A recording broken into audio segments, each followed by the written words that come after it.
밤 이렇게 시간이 안 가는지 정말 버스 안에서 going 이불 속에서 going은 언제나 너에게 going.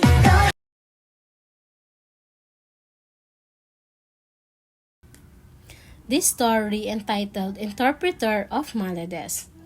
The Das family is taking a vacation in India and hired Mr. Kapasi as their driver and tour guide. As the story begins, they wait by a tea stand in Mr. Kapasi's car.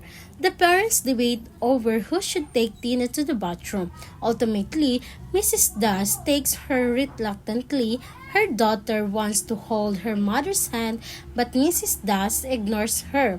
Ronnie leaves the car to see a goat. Mr. Das orders Bobby to look after his brother, but Bobby ignores his father. The Das family are on their way to visit the Sun Temple in the Konark, India. Mr. Kapasi notices how young the parents look. Although the Das family looks Indian, their dress and manner are undoubtedly American. He chats with Mr. Das while they wait. Mr. Das' parents live in India, and the Dases come to visit them every few years. Mr. Das works as a science middle school teacher. Tina returns without their mother. Mr. Das asks where she is, and Mr. Kapasi notices Mr. Das refers to her first name when speaking with Tina. Mrs. Das returns with puffed rice she bought from a vendor. Mr. Kapasi gives her a closer look, noticing her dress, figure, and legs. She sits in the back seat and eats her puffed rice without sharing. They continue towards their destination. Along the road, the children are excited to see monkeys, and Mr. Kapasi brakes the car suddenly to avoid hitting one. Mr. Das asks to stop the car so that he can take photos.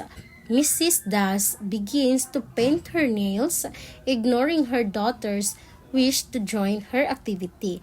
Once they continue, Bobby asks Mr. Kapasi why they drive on the wrong side of the road in India. Mr. Kapasi explains that it's the reverse in the United States, which he learned from watching an American television show. They stop again for Mr. Das to take a photo for a poor, starving Indian man and his animals. While waiting for Mr. Das, Mr. Kapasi and Mrs. Das strike up a conversation. He works a second job as a translator for a doctor's office. Mrs. Das describes his work as romantic. Her comment flatters him and ignites his developing attraction to her. He originally took the second job to pay for his ill son's medical bills. Now he continues it to support his family's material lifestyle because of the guilt he feels of losing their son. The group takes a lunch stop. Mrs. Das invites Mr. Kapasi to eat with them. Mr. Das has his wife and Mr. Kapasi pose of a photograph.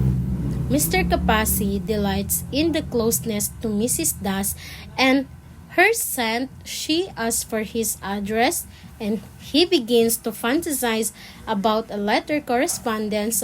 He imagines sharing about their unhappy marriages and how their friendship turns into a romance.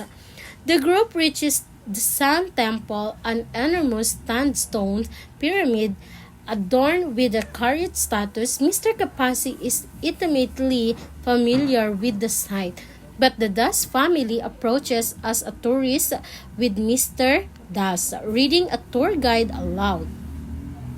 They admire sculptured scenes of nude lovers. While looking at another statue, Mrs. Das asks Mr. Kapasi about it. He answers and begins to fantasize more about their letter correspondence, in which he teaches her about India and she teaches him about America. This fantasy almost feels like his dream of being interpreter between nations, he begins to dread Mrs. Das' departure and suggests a detour, to which the Das family agrees. Mrs. Das says she's too tired and stays behind with Mr. Kapasi in the car while the rest leave, followed by monkeys while they both watch Bobby interact with a monkey. Mrs. Das reveals to the stunned Mr. Kapasi that her middle son was conceived during an affair. She believes Mr. Kapasi can help her because he's an interpreter of maladies. She's never shared this secret before and begins to share more about her dissatisfied marriage. She and Mr. Das were childhood friends and used to feel passionate about each other. Once they had children, Mrs. Das became overwhelmed with the responsibility. She had an affair with a visiting friend of Mr. Das, and no one knows except her and now Mr. Kapasi. Mr. Das asked for guidance from Mr. Kapasi, who offers to act as a mediator. First, he asks her about the guilt she feels.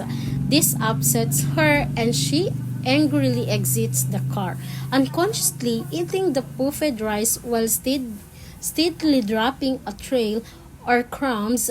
Mr. Kapasi's romantic interest in the quickly evaporates. Mrs. Das catches up with the rest of the family, and only when Mr. Das is ready for the family photograph do they realize that Bobby is missing.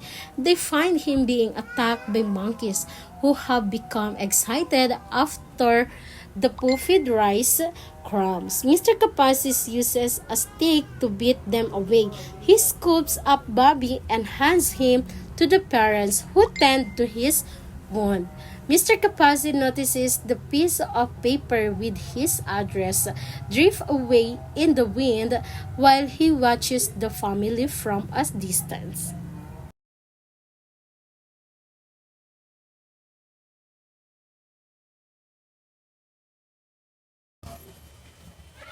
This story, entitled My Comfort Zone is Darkness. A younger named Ilara lived in a world where whispers resonated in the stillness of night and shadows swirled with secrets.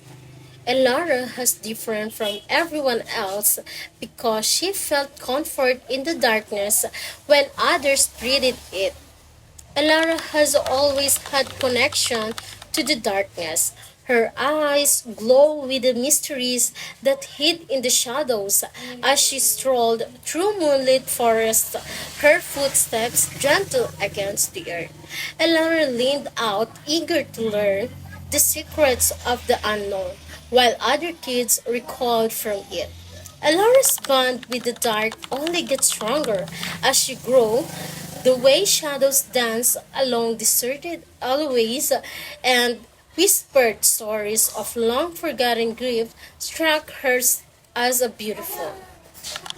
Alara took solace in the cold embrace of the night while others sought the warmth of the day.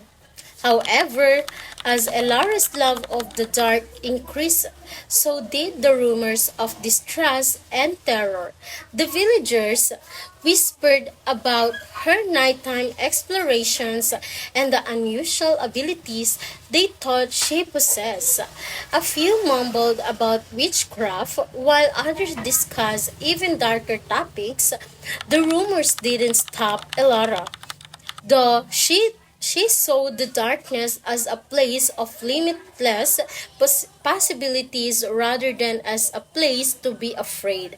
In attempt to discover the mysteries concealed therein, she delved further into it. Alara discovered a secret cave tucked away in the middle of the forest one fatal night when the moon was low in the sky. She went in, intrigued, the darkness casting a veil of comfort around her. Alara found old glyphs carved into the cave walls. Time had forgotten what they meant. She felt a surge of strength run through her veins as she drew the lines of the symbols with shaking fingertips. Alara realized then that she had discovered her true calling. She would no longer cower in the dark out of dread of the light. Rather, she would fully embrace the darkness and use it to her advantage to reshape the world any way she saw fit. Alara then emerged from the cavern's depths with a renewed sense of purpose, her eyes shining brightly like 1,000 stars. The bounds of other people's fear would no longer hold her back because she had discovered her actual comfort zone in the shadows. Nothing would ever be the same.